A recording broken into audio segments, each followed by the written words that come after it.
Hi everyone, and welcome back for another 7-minute, 7-point deck tech. I'm Drew Carter, here with another one of Drew's Brews. Today we have Blue-White-Red Control. Grixis is the premier control deck in the format, but if aggro is on the rise with the recent depointing of Strip Mine, then you may have reason to go white instead of black for the powerful life gain options you gain in the sideboard. And for this deck, this card here, Balance. It's an extreme powerhouse. This deck's called Bourbon and Coke for the reason that Beckett, who I love, spilled Bourbon and Coke over the entire deck. But it's a fitting name as well in that the deck does center around these two cards.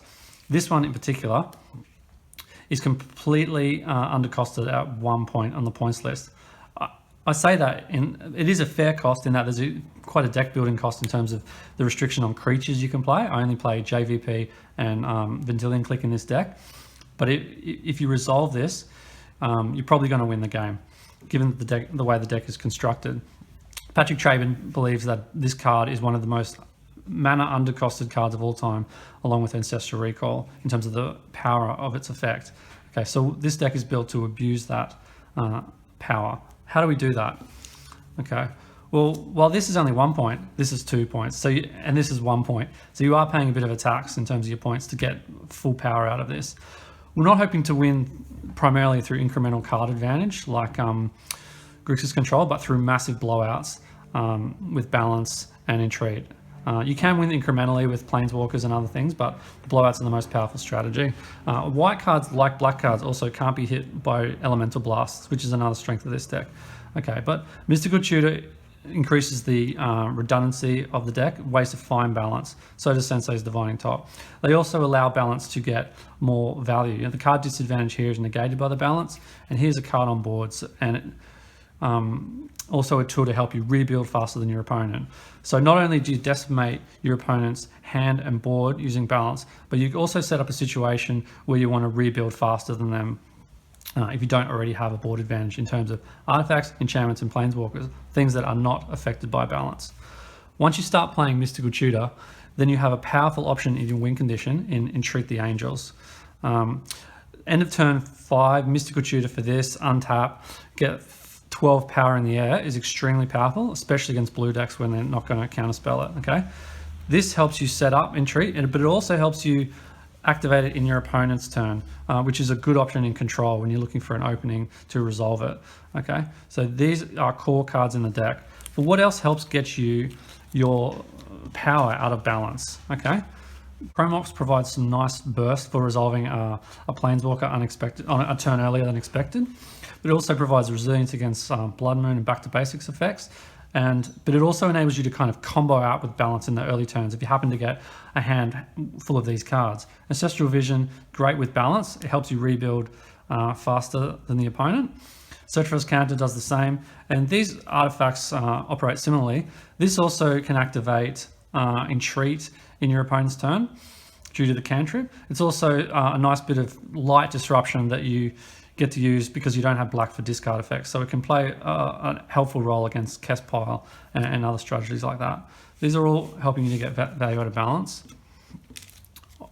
Planeswalkers also are very powerful for that. Okay, Teferi is a bomb, as is Jace the Mind Sculptor. Jace is also critically important for putting Entreat back on top of your library to get the miracle. Okay, Gideon is a very powerful Planeswalker card, especially against aggro and mid-range decks when he's not expected. Helps to hold down the fort. Also against combo, he both serves as a clock and as an insurance policy against losing on the spot. Against control, he's fairly weak when you can side him out there.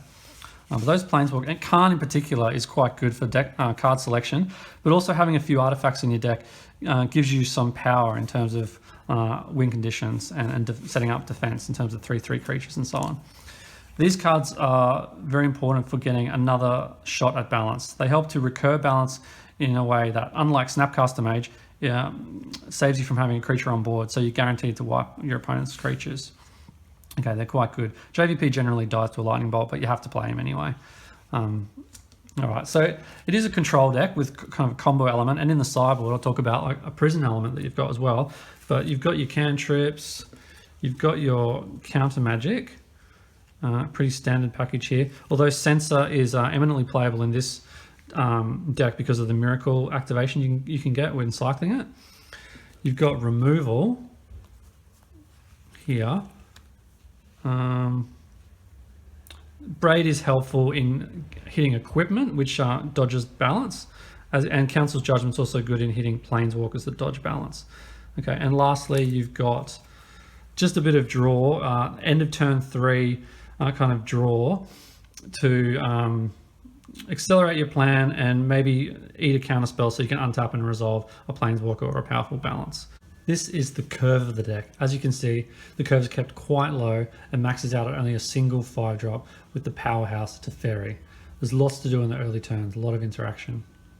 Here's your land package. You've got the 3 duels, 3 shocks, 4 basics, including your off-color, 1 of each off-color basic, 8 fetches, skimping on 1 to get a Glacial Fortress to get more blue-white options, because the deck is quite, you do need double white, especially in game 1.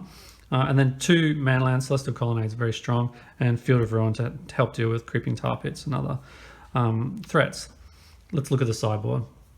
This deck is a good option in a diverse meta because it has decent matchups against all manner of decks. It's very hard to hate out. It's quite resilient and consistent, okay? And it has powerful sideboard options.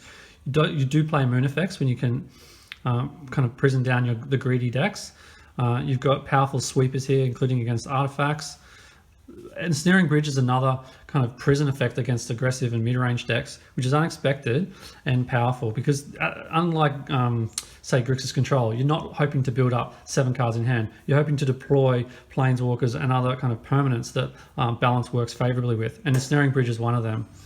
Here you've got the anti-control package. This helps against combo. This particular are kind of bombs against combo, which may be unexpected given your balance plan. You can afford to play them, especially if they're on Llanowar Elves and so on, like in the Channel Lich's Mirror deck, where you can still balance and keep these guys around.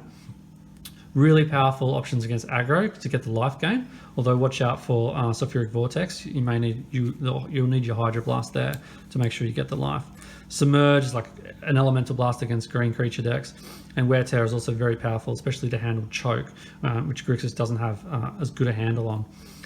Alright, so have fun sleeving up the deck, look to balance your opponent or unexpectedly entreat them, and you'll have fun. See you guys.